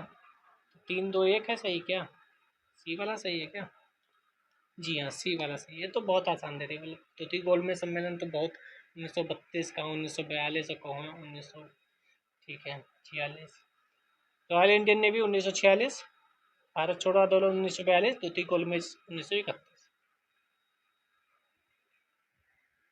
डॉक्टर भीमराव अम्बेडकर जी थे जिन्होंने तीनों गोलमेज सम्मेलनों में भाग लिया था। अभी मैंने पीछे पूछा था क्वेश्चन। 1927 की बटलर कमेटी का क्या उद्देश्य था? यानी ऐसी कोई भी कमेटी बनी हो, कई कमेटियां बनी हैं, कई आयोग बने हैं। अगर आपके पास स्पेक्ट्रम की बुक है तो उसमें आप पीछे देखेंगे जाके तो कई परिशिष्ट बनी हुई हैं, कई इंडेक्स है, वहाँ बहुत कुछ आपके काम का दिया गया है, उसको आप रट लें बिल्कुल। बटलर कमेटी का उद्देश्य केंद्रीय एवं प्रांतीय सरकारों की अधिकारिता निश्चित करना। नंबर 2, भारत के सेक्रेटरी ऑफ स्टेट की शक्तियां निश्चित करना। नंबर 3, राष्ट्रवादी प्रेस पर सेंसर व्यवस्था अधिरोपित करना। नंबर 4, भारत सरकार एवं देशी रियासतों के बीच संबंध सुधारना। कौन से इनमें से है जो बटलर कमेटी का उद्देश्य था? तो हमें पता है डी वाला सही है। भारत सरकार और देशी रियासतों के बीच संबंध को सुधारने के लिए बटलर कमेटी का गठन 1927 में किया गया था। भारतीय राज्य समिति ने सर हरकोल्ट बटलर की अध्यक्षता में 1927 में समिति का गठन किया। कहा जाता है इस समिति का गठन भारत सरकार देशी राजाओं के बीच संबंध को स्पष्टीकरण के लिए किया गया था। ठीक है, बस महत्वपूर्ण नहीं है। 2015 में क्वेश्चन पूछा गया, रॉलेट सत्याग्रह के संदर्भ में कौन सा कथन सही है? सही बताना है। नंबर 1, रॉलेट अधिनियम सेडिशन कमेटी की सिफारिश पर आधारित था। नंबर 2, रॉलेट सत्याग्रह में गांधी जी ने होम रूल लीग का उपयोग करने का प्रयास किया था। नंबर 3, साइमन कमीशन के आगमन के विरुद्ध हुए प्रदर्शन रॉलेट सत्याग्रह के साथ साथ हुए थे। 3 तो हमें पता है बिल्कुल गलत है, 3 गलत है, ये भी गलत हुआ, ये भी गलत हुआ। रॉलेट एक्ट में होम रूल लीग का उपयोग करने का प्रयास, ये भी गलत ही होना चाहिए। नहीं सही है ये थोड़ा सा ये सही है, तो 1 और 2 सही है, बी वाला सही है ऑप्शन। ठीक है, उपयुक्त कथनों में से 1 और 2 सही है किंतु 3 गलत है। भारत में क्रांतिकारियों के प्रभाव का अध्ययन तथा उसे समाप्त करने के लिए 1917 में सिडनी रॉलेट की अध्यक्षता में सेडिसन कमेटी गठित की गई थी। तो इस कमेटी पर भी क्वेश्चन आ सकता है बार फिर से। इसी की सिफारिश पर रॉलेट अधिनियम पारित हुआ। इसके तहत मजिस्ट्रेट को किसी भी संदेहास्पद व्यक्ति को जेल में डालने का अधिकार था। व्यक्ति को अपील करने की अनुमति नहीं थी। इसी को नो वकील नो अपील नो दलील नाम से भी जाना जाता है। गांधी जी ने इसके विरोध में सत्याग्रह सभा की स्थापना की। रॉलेट एक्ट के विरुद्ध सारे देश में हड़तालों का आयोजन किया। ठीक है, इसके लिए गांधी जी ने होम रूल लीग के नेताओं एवं कार्यकर्ताओं के उपयोग का प्रयास किया। क्यों किया? क्योंकि आप जानते हैं 1917 में होम रूल लीग ही थी जो काम कर रही थी अच्छे तरीके से, चाहे वो तिलक हो चाहे वह एनी बेसेंट हो, वह दोनों। तो जो होम रूल लीग के नेता थे वह लोग एक्टिव थे उस समय। तुरंत बाद ये कार्यक्रम होने लगा तो वह लोग इधर एक्टिव हो गए। साइमन कमीशन 1927 में गठित किया गया। इसके सभी सदस्य अंग्रेज होने के कारण इसका व्यापक विरोध किया गया और रॉलेट एक्ट तो 1919 में आया। ठीक है, नंबर 2, इनमें से किसने अप्रैल 1930 में नमक कानून तोड़ने के लिए तंजौर तट पर एक अभियान संगठित किया था? तंजौर तट, तो सी राजगोपालाचारी जी होने चाहिए। जी हाँ, सी राजगोपालाचारी जी। राजगोपालाचारी का फार्मूला भी है 1940 के बाद इन्होंने दिया था, वह भी आपको पता होना चाहिए। तंजावुर तमिलनाडु राज्य में है जहाँ सी राजगोपालाचारी ने त्रिचिनापल्ली से वेदारण्यम तक की यात्रा की तथा नमक कानून तोड़ने के लिए तंजौर तट पर अभियान संगठित किया। सविनय अवज्ञा आंदोलन गांधी जी की साबरमती से दांडी तक की यात्रा प्रारंभ हुई। 6 अप्रैल 1930 ईस्वी को गांधी जी ने दांडी में नमक कानून तोड़ा था। पेशावर में कौन थे? पश्चिमोत्तर प्रांत पेशावर में नेतृत्व तो अब्दुल गफ्फार जी ने किया था, खान अब्दुल गफ्फार खान। लाल कुर्ती आंदोलन से जाने जाते हैं, आपने सीमांत गांधी के नाम से भी जाना होगा, और भी फैक्ट है 2-3 वो आपको पता ही होंगे। मुंबई में किसने किया? धरासना में सरोजनी नायडू एक महत्वपूर्ण नेत्री थी। यहाँ बहुत भयंकर तरीके से ब्रिटिश ने समस्याएं उत्पन्न की थी। अन्य हिस्सों में आप देखेंगे तो बंगाल के मिदनापुर, उड़ीसा के बालासोर, अधिकतर जगह सिल्लाट असम में चीज़ें हुई थी। चलो 2014 में प्रवेश करते हैं। स्वतंत्रता आंदोलन के इतिहास में भारतीय राष्ट्रीय कांग्रेस का 1929 का अधिवेशन इसलिए महत्वपूर्ण है क्योंकि इस अधिवेशन में जवाहरलाल नेहरू जी अध्यक्ष थे। लाहौर में हुआ था, रावी नदी के तट पर। कांग्रेस के उद्देश्य के तौर पर सुशासन प्राप्ति की घोषणा की गई। कांग्रेस के लक्ष्य के तौर पर पूर्ण स्वराज प्राप्ति को स्वीकृत किया गया। अशोक आंदोलन का प्रारंभ किया गया। लंदन में गोलमेज सम्मेलन में भागीदारी का निर्णय लिया गया। कौन सा सही है? सबको पता है, इसका आंसर बी होगा। पूर्ण स्वराज प्राप्ति को स्वीकृत किया गया। पूर्ण स्वराज आज से हमारा लक्ष्य है। दिनांक दिसंबर 1929 में लाहौर में अधिवेशन होता है, रावी नदी के किनारे। यह भी पूछा जा सकता है। अध्यक्ष जवाहरलाल नेहरू थे। ऐसे कौन अध्यक्ष थे कांग्रेस के जो 3 बार अध्यक्ष बने हैं? जवाहरलाल नेहरू एक थे उनमें से, और दूसरे आप बताइए कमेंट सेक्शन में। इस अधिवेशन में स्पष्ट कहा गया कि नेहरू रिपोर्ट को लागू करने की अवधि समाप्त हो गई है और पूर्ण स्वाधीनता की प्राप्ति एकमात्र ध्येय है। नेक्स्ट क्वेश्चन पे चलते हैं। साइमन कमीशन के आने के विरुद्ध भारतीय जन आंदोलन क्यों हुआ? ये तो आसान क्वेश्चन है, लेकिन 2013 में पूछा गया और 2025 में बदलाव बहुत हो गए हैं अब। तो इसमें साइमन कमीशन में कोई भी भारतीय सदस्य नहीं था, ये इसका आंसर होना चाहिए। तो 7 सदस्यीय साइमन कमीशन का उद्देश्य भी पूछा जाता है, आप इसको नोट कर लें अगर आपके नोट्स में नहीं है तो। जिसमें एक भी भारतीय सदस्य नहीं था। भारतीयों को यह बात गलत लगी कि हमारे ही भविष्य का निर्णय लेना है और हम ही लोग उसमें हैं नहीं, तो इसीलिए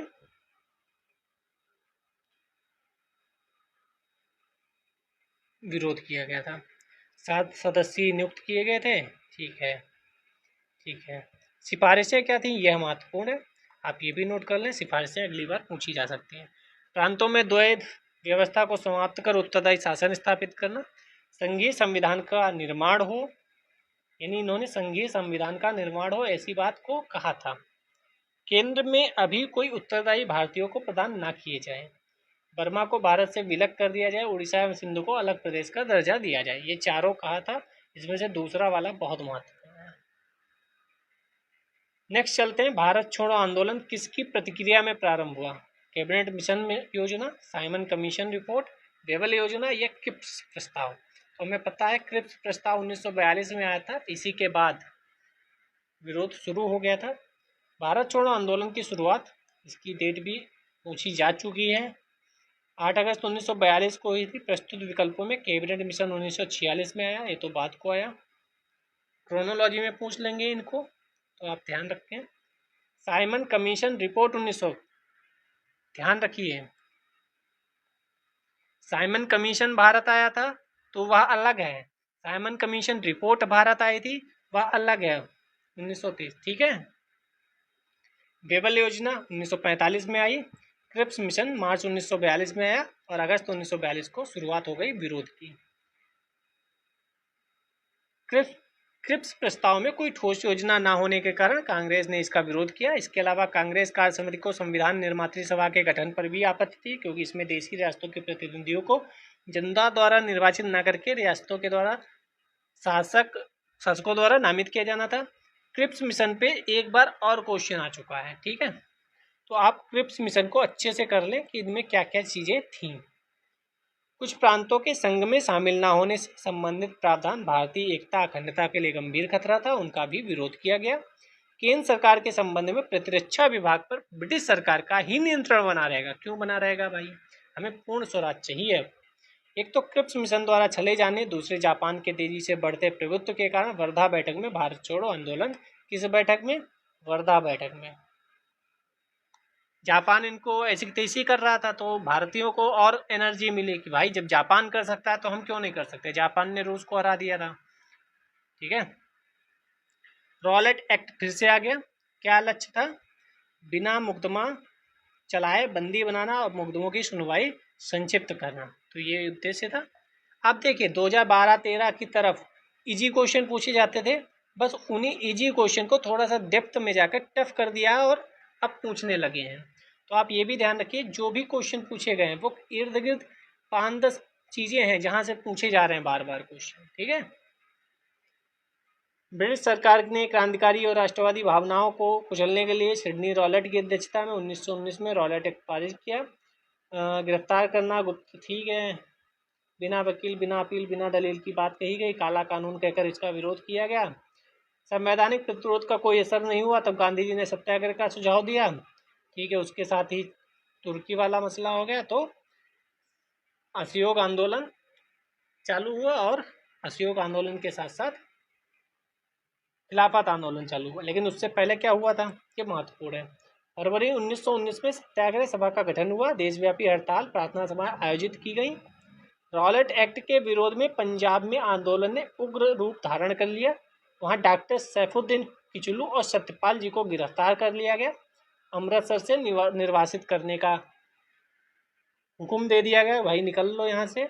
लेकिन इतने, और ये भी दोनों कितने महान लोग थे, ठीक है, हमें इनके भी नाम याद रखने चाहिए कम से कम।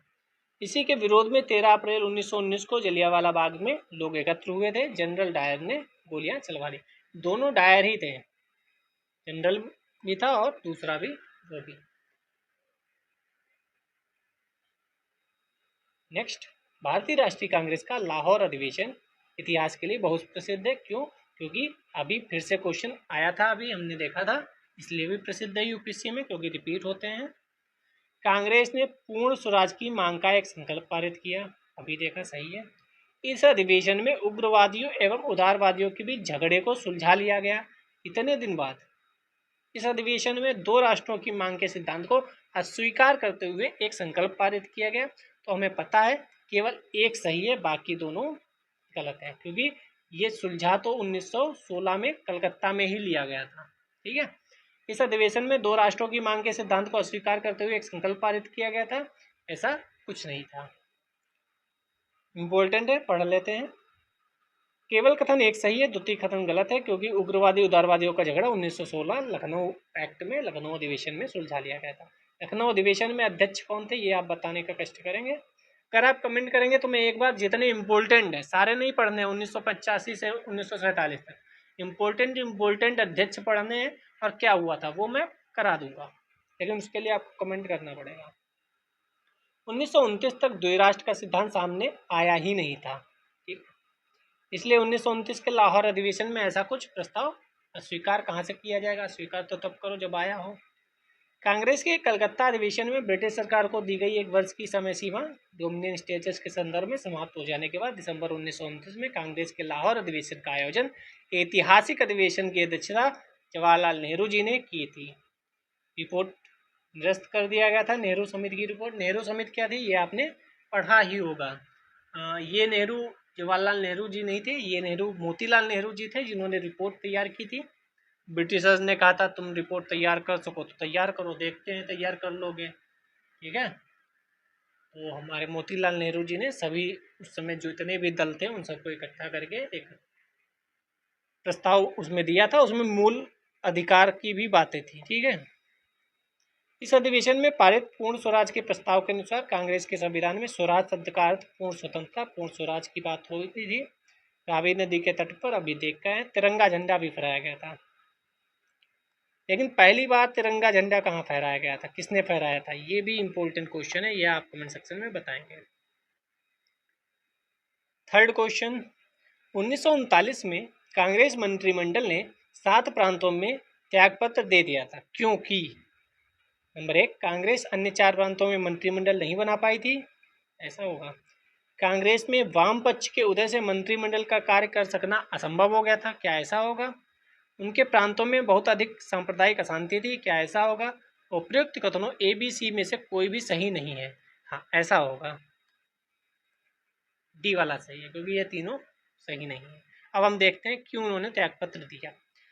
उपयुक्त में से कोई कथन सही नहीं है क्योंकि कांग्रेस मंत्रिमंडलों ने 1939 में इसलिए इस्तीफा दिया क्योंकि उनकी सहमति के बिना ही भारत को द्वितीय विश्व युद्ध में धकेल दिया गया था, उनसे पूछा भी नहीं गया और ब्रिटिशर्स ने भारत को शामिल कर लिया। तो उन्होंने कहा भाई अब तो 1939 आ गया है, अब तो हमने अपनी सरकारें भी बना ली प्रांत में, अब तो पूछ लो, लेकिन ब्रिटिशर्स ने कहा नहीं। तो भारतीयों ने भी कहा बेटा अब तुम तो गए, अब ज़्यादा दिन तक तुम नहीं रुकोगे, और 1947 में फाइनली आज़ाद हो गए। वर्ष 1947 में द्वितीय विश्व युद्ध प्रारंभ हो गया जिसमें एक और मित्र राष्ट्र थे, दूसरी ओर सर्वसत्तावादी ताकतें थी। कांग्रेस यह चाहती थी ब्रिटेन यह घोषणा करे कि युद्ध का एकमात्र उद्देश्य साम्राज्यवाद का उन्मूलन होगा, भारत को स्वतंत्र राष्ट्र का दर्जा दिया जाएगा, परंतु वायसराय लिथगो कोई स्पष्ट जवाब नहीं दे रहे थे। इसके अतिरिक्त लिथगो ने बिना भारतीयों की अनुमति के यह घोषणा कर दी भारत भी जर्मनी के विरुद्ध ब्रिटेन के साथ युद्ध में शामिल है। कांग्रेस शासित प्रदेशों के मंत्रियों ने कांग्रेस कार्य समिति की अनुमति के बाद 28 माह पुराने मंत्रिमंडलों से त्यागपत्र दे दिया। कांग्रेस मंत्रियों के त्यागपत्र के बाद मुस्लिम लीग ने दलित नेता भीमराव अंबेडकर के साथ मुक्ति दिवस मनाया। ये भी क्वेश्चन स्टेटमेंट में बन सकता है। नेक्स्ट चलते हैं। 1932 में महात्मा गांधी ने मरण पर्यंत उपवास प्रधानतः किस लिए किया था, ये भी इम्पोर्टेंट क्वेश्चन है। गोलमेज सभा भारतीय राजनीतिक आकांक्षाओं को संतुष्ट करने में असफल हुई इसलिए, इसके लिए थोड़ी करेंगे। कांग्रेस और मुस्लिम लीग में मतभिन्नता थी, 1932 में ऐसा कुछ हो ही नहीं रहा था अगर हम लोगों ने जो पढ़ा है उसमें। रैमजे मैकडोनाल्ड ने सांप्रदायिक निर्णय की घोषणा की थी। नंबर 4 ABC कथन सही नहीं है, हर बार ऐसा थोड़ी होगा, सी वाला होना चाहिए। Yes I am right. Ramsay MacDonald ने कम्युनल अवार्ड की घोषणा की, इसके विरोध में गांधी जी ने आमरण अनशन किया। अब देखिए पहले हिंदू मुस्लिम को लड़ाया गया, अब इसके बीच में समस्याएं उत्पन्न हो गई, मुस्लिम लीग बन गई, 2 धड़े बन गए, तो अब हिंदुओं को पकड़ा गया, उन्हें कई पार्ट्स में डिवाइड करने की कोशिश की गई, ठीक है, डिवाइड एंड रूल, ये पढ़ लेते, बहुत इंपॉर्टेंट है। देखो अंग्रेजों ने बांटो और राज करो की नीति के तहत ब्रिटिश प्रधानमंत्री रैमजे मैकडोनाल्ड कौन थे, प्रधानमंत्री थे, ये वायसराय गवर्नर जनरल ये कोई नहीं थे, मैकडोनाल्ड थे। 16 अगस्त 1942, सॉरी 16 अगस्त 1932, वो 8 अगस्त 1942 से आता है। तो 16 अगस्त 1932 को सांप्रदायिक निर्णय प्रस्तुत किया। इसके तहत प्रत्येक अल्पसंख्यक समुदाय के लिए विधानमंडलों में कुछ सीटें सुरक्षित कर दी गई, जिनके सदस्यों का चुनाव पृथक निर्वाचक मंडलों द्वारा किया जाना था। समस्या यह नहीं थी कि सीटें सुरक्षित कर दी गई, समस्या यह थी कि चुनाव पृथक निर्वाचक मंडलों द्वारा किया जाना था। आपने पढ़ा ही होगा ये क्या होता है। मुसलमान, सिख, ईसाई तो पहले से ही अल्पसंख्यक माने जाते थे। अब इस नए कानून के तहत दलित वर्ग को भी अल्पसंख्यक मानकर हिंदुओं से अलग कर दिया गया। इस समय गांधी जी यरवदा जेल में थे, इसके विरोध में जेल में ही आमरण अनशन पर बैठ गए। इस स्टेटमेंट पे पहले भी क्वेश्चन आ चुका है, जहां उन्होंने यरवदा जेल में क्या किया था,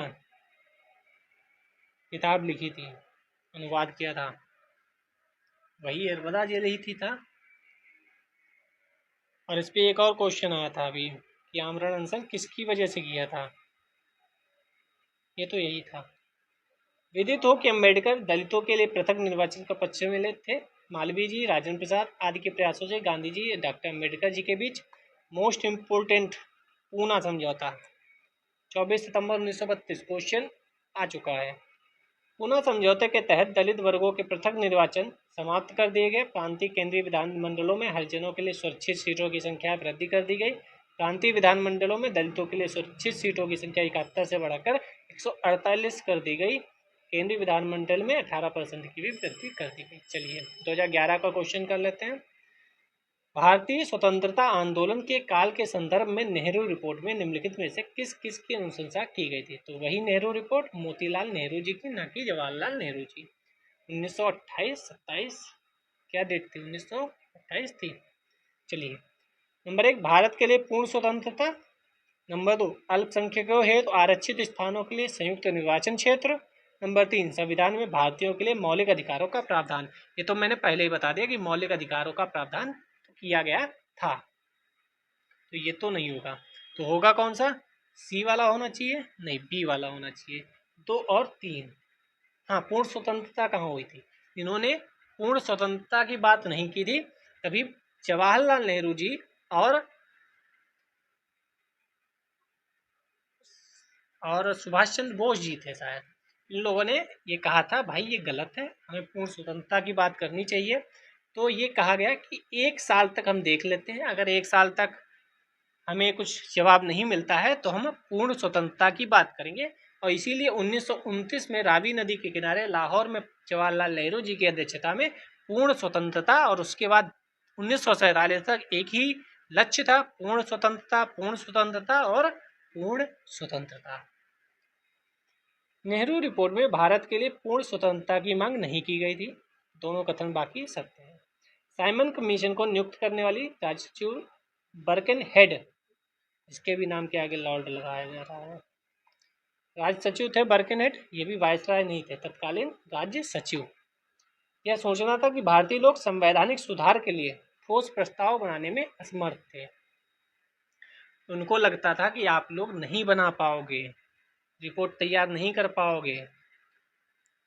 इसको भारतीयों ने चुनौती के लिए स्वीकार किया। फरवरी मई अगस्त 1928 में विभिन्न सर्वदलीय सम्मेलनों का आयोजन किया गया। मोतीलाल नेहरू जी की अध्यक्षता में एक समिति की स्थापना हुई। ठीक है, नेहरू रिपोर्ट कहलाई। सिफारिशें आपको रटी होनी चाहिए जवान पे, चाहे क्रिप्स की सिफारिशें हों, लिलिथगो ने जो कहा था, इरविन गांधी जी का पैक्ट हुआ था, फिर इधर हम आते हैं साइमन कमीशन की जो रिपोर्ट थी, अधिनियम थे 1909, 1935, 1919 का, ये सब रटा होना चाहिए। क्या क्या था देखो, भारत का डोमिनियन अधिराज्य का दर्जा दिया जाए, 1 साल तक ये रहा क्योंकि जवाहरलाल नेहरू जी ने विरोध किया और सुभाष चंद्र बोस जी ने। 1 साल बाद पूर्ण स्वतंत्रता की बात हुई। भारत एक संघ होगा जिसके नियंत्रण में केंद्र में द्विसदनीय विधानमंडल होगा। मंत्रिमंडल सदन के प्रति उत्तरदायी होगा, किसी राजा रानी और वायसराय के प्रति नहीं होगा। वायसराय की स्थिति संवैधानिक मुखिया भर की रहेगी, ठीक है, बाकी काम सरकार करेगी। सांप्रदायिक आधार पर पृथक निर्वाचक मंडल अस्वीकार कर दिया गया। नागरिकता को परिभाषित करने के साथ साथ मूल अधिकार को प्रतिपादित किया गया। तो सबसे पहले मूल अधिकार की बात कब हुई थी, ऐसा कुछ क्वेश्चन आया तो ये कर सकते हैं। भारतीय स्वतंत्रता आंदोलन के संदर्भ में उषा मेहता की ख्याति क्या है? 1942 में एक लेडी थी, उन पर भी क्वेश्चन आ चुका है। सा से नाम था, दिमाग से उतर गया नाम, सा से नाम था, उन पर भी क्वेश्चन आ चुका है। भारत छोड़ो आंदोलन के समय में गुप्त कांग्रेस रेडियो चलाने हेतु, यही सही है, हालांकि दूसरा पढ़ लेते हैं। तुति गोलमेज सम्मेलन में सहभागिता है तो आजाद हिंद फौज, जवाहरलाल नेहरू अंतरिम सरकार में नहीं, जो हमने बताया वही सही है। इन्होंने गुप्त कांग्रेस रेडियो चलाया था। इनके साथ और कौन कौन लोग थे यह भी आपको पढ़ाया गया होगा, उसमें कई लोग थे, आप नाम याद रखते होंगे, यहाँ होगा लिखा होगा, हम अभी पढ़ते हैं। उषा मेहता ने भारत के स्वतंत्रता आंदोलन में सक्रिय भूमिका निभाई। स्वतंत्रता के बाद वह गांधीवादी दर्शन के अनुरूप महिलाओं के उत्थान के लिए प्रयासरत रहीं। वह भारत छोड़ो आंदोलन के समय खुफिया रेडियो चला रही थी। दमन के निर्णय के कारण ब्रिटिश सरकार सभी नेताओं को जेल भेज रही थी। दूसरी पंक्ति के नेताओं ने भूमिगत होकर नेतृत्व किया। जयप्रकाश नारायण जी थे इनके साथ। हजारीबाग जेल से फरार हो गए। 1942 के आंदोलन में भूमिगत होकर आज़ाद दस्ता का गठन किया, ये भी इम्पोर्टेंट फैक्ट है। रेडियो स्टेशन का मुख्य कार्य कांग्रेस की सूचनाओं का प्रसारण करना था। कालांतर में यह रेडियो स्टेशन सरकार द्वारा जब्त कर लिया गया जब उसे उन्हें पता चला। लोहिया जी भी थे शायद यहाँ रेडियो जो था वहाँ।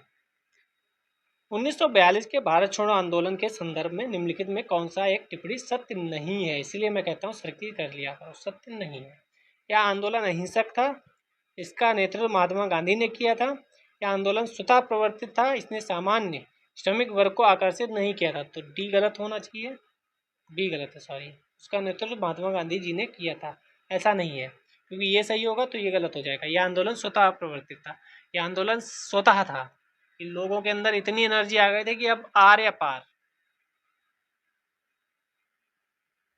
ठीक है, तो वह कूद गए थे कि अब तो आर या पार वाला ही युद्ध होगा, अब या तो ये भाग के ही जाएंगे या फिर खत्म ही होगा कहानी। अब भारत छोड़ो आंदोलन स्वतः स्फूर्त था, नेतृत्व में कई स्तरों पर बटा हुआ था और बड़े बड़े लोगों को जेल में भी डाल दिया गया था। तब भी कोई रुका नहीं था कि जेल में डाल रहे हो कोई बात नहीं, हम तो अब लेकर ही मानेंगे, भगा कर ही मानेंगे। इसका नेतृत्व महात्मा गांधी ने पूर्णता नहीं किया गया था क्योंकि इन्हें जेल में डाल दिया गया था। 1942 मार्च क्रिप्स मिशन की विफलता से स्पष्ट हो गया कि सरकार भारतवासियों के साथ सम्मानजनक समझौते के लिए तैयार नहीं है। कांग्रेस ने अगस्त 1942 में भारत छोड़ो प्रस्ताव पारित किया, परंतु सरकार ने आंदोलन का दमन करने के लिए अगले दिन सभी महत्वपूर्ण नेताओं को गिरफ्तार कर लिया। लेकिन उधर से आप देखेंगे सुभाष चंद्र बोस भी इसी समय आ रहे थे, तभी वह भी एक्टिव थे, वह भी लोगों को एनर्जेटिक कर रहे थे कि भाई लड़ो, हम जीतेंगे। अतः यह आंदोलन सापेक्षिक रूप से स्वतः स्फूर्त था, इसका नेतृत्व महात्मा गांधी ने नहीं किया था। आंदोलन बाकी के आंदोलन के सापेक्ष थोड़ा उग्र अवश्य था क्योंकि गांधी जी शांत थे। गांधी जी ने भी लास्ट में कह दिया करो या मरो, यानी अब तो बस आर पार की लड़ाई है, चाहे उग्र हो, हिंसक हो, ऐसा हो वैसा हो। जब हिंसक हुआ तो बड़े मज़ेदार बात कहीं पढ़ी थी कि ब्रिटिशर्स ने गांधी जी से कहा, गांधी जी हिंसक हो रहा है कुछ मामला, आप थोड़ा कहिए इन लोगों से, थोड़ा हिंसक रहें, हिंसा की बात करिए आप। तो उन्होंने कहा कि ऐसा है, जैसा आप करेंगे वैसे ही जवाब मिलेगा। तो गांधी जी ने भी वहाँ थोड़ा सा किनारा कर लिया कि भाई ठीक है। जैसे कई बार होता है ना कि लड़के लड़ रहे हैं तो पिताजी थोड़ा सा मुंह घुमा लेते हैं, भाई ठीक है कर लेने दो एक बार, फिर हम आ जाएंगे सबको, अरे अरे नहीं नहीं गलत है गलत है, हटो हटो हटो, ठीक है। वैसे ही हुआ था, तभी गांधी जी ने कहा करो या मरो। परंतु यह हिंसक नहीं कहा जा सकता, हिंसा मात्र प्रतिक्रियात्मक था, वही जो गांधी जी ने कहा था, ये हिंसा नहीं है, ये आप जो कर रहे हैं उसी की प्रतिक्रिया हो रही है, हम कुछ नहीं बोलेंगे। और कई बार इसीलिए कहा जाता है कि कई बार जब कुछ हो रहा हो तो बड़े लोगों को चुप भी हो जाना चाहिए, थोड़ा नज़रअंदाज कर देना चाहिए, फिर जब काम हो जाए तब आ जाना चाहिए कि हाँ भाई गलत हुआ, एक थप्पड़ मार दो कि हाँ ऐसा नहीं करना था, गलत गलत बात, सुनो नहीं ऐसा नहीं, ठीक है। खैर, गांधी जी ने स्वयं जनता द्वारा 1942 में की गई हिंसा की निंदा करने से इनकार कर दिया। पहली बार ऐसा था कि गांधी जी ने हिंसा को इनकार कर दिया। क्योंकि कई बार होता है ना, जैसे हम लोग कहते हैं ना कि युद्ध नहीं करना चाहिए, युद्ध नहीं करना चाहिए। जब पाकिस्तान बार बार अपनी औकात दिखाएगा तो कई बार युद्ध भी जरूरी है। शांति के लिए कई बार युद्ध जरूरी होते हैं, आवश्यक होते हैं, तभी शांति बनी रहती है। और वैसे भी कृष्ण जी ने गीता में कहा ही है, सत्य के लिए युद्ध तो करना ही पड़ेगा। खैर, उनका कहना था यह सत्ता की बड़ी हिंसा का जवाब था। अतः स्पष्ट है कि भारत छोड़ो आंदोलन में गांधी की अपेक्षा जनता द्वितीय स्तर के नेतृत्व की भूमिका अधिक थी। ये जो छोटे छोटे नेता थे जो जेल में नहीं डाले गए थे। 1942 के भारत छोड़ो आंदोलन में श्रमिकों की भूमिका सीमित रही। कम्युनिस्टों द्वारा आंदोलन में विरोध ने कदाचित कामगारों पर नियंत्रण का काम किया। तो कम्युनिस्टों ने विरोध किया था, ये लाइन आपके लिए बहुत महत्वपूर्ण है। खेड़ा के किसानों के पक्ष में महात्मा गांधी ने सत्याग्रह संगठित करने का क्या कहा था? खेड़ा, चंपारण, खेड़ा, अहमदाबाद, तीनों आपको पता होना चाहिए। खेड़ा में क्या हुआ? अकाल पड़ने के बावजूद प्रशासन ने भू राजस्व की उगाही स्थगित नहीं की थी। नंबर 2, प्रशासन का यह प्रस्ताव था कि गुजरात में स्थायी बंदोबस्त लागू कर दिया जाए। कौन सा सही है? तो हमें पता है इसका ए सही होना चाहिए, केवल एक, ये वाला गलत होना चाहिए। खेड़ा आंदोलन का गुजरात में स्थायी बंदोबस्त लागू करने से कोई संबंध नहीं था, क्योंकि ये सब बंदोबस्त का तो 100 साल पहले की कहानी है। खेड़ा तो अभी हुआ। अकाल पड़ने के बावजूद अंग्रेज सरकार ने करों को निलंबित नहीं किया। महात्मा गांधी ने खेड़ा के किसानों के पक्ष में आंदोलन शुरू किया। गांधी जी के प्रारंभिक आंदोलनों में खेड़ा सत्याग्रह 1918 में हुआ। 1918 में गुजरात में ही अकाल के कारण बर्बाद हो गई थी फसल। ठीक है, ये तो आप सबको पता होगा।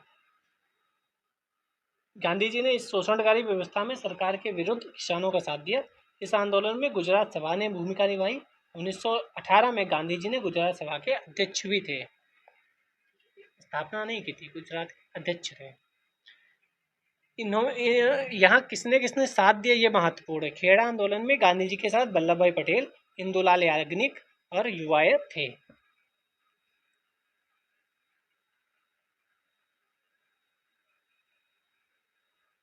ठीक है, आगे चलते हैं। 5th क्वेश्चन और आज का अंतिम क्वेश्चन होगा।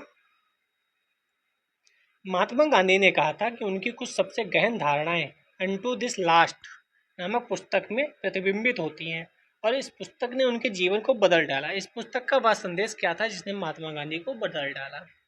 सुशिक्षित व्यक्ति का यह नैतिक दायित्व कि वह शोषित निर्धरों का उत्थान करे। नंबर 2, व्यक्ति का कल्याण उसके कल्याण में निहित है। नंबर 3, उच्च जीवन के लिए ब्रह्मचर्य और आध्यात्मिक चिंतन अनिवार्य है। नंबर डी, कोई कथन इस संदर्भ में सभी उपयुक्त कथन सही है। तो क्या होना चाहिए? आप भी जानते हैं, बी वाला ऑप्शन होना चाहिए, व्यक्ति का कल्याण सबके कल्याण में ही निहित है। Unto this last, John Ruskin, ये आपको पढ़ना भी चाहिए अगर आप इंग्लिश ठीक है। जॉन रस्किन द्वारा अर्थव्यवस्था पर लिखा गया एक लेख है। इस लेख में उसने बताया वास्तविक संपत्ति मुद्रा या सोना नहीं है, बल्कि वास्तविक संपत्ति जीवन है। आप मेंस में इसे यूज कर सकते हैं। इसी तरह इस लेख का एक अंश है व्यक्ति का कल्याण सबके कल्याण में निहित है। महात्मा गांधी को प्रभावित किया, इसी से प्रभावित होकर गांधी जी ने सर्वोदय और अंत्योदय जैसी अवधारणाओं का विकास किया। इति सिद्धम, यहाँ तक हमें आना था। आज का वीडियो ख़त्म होता है।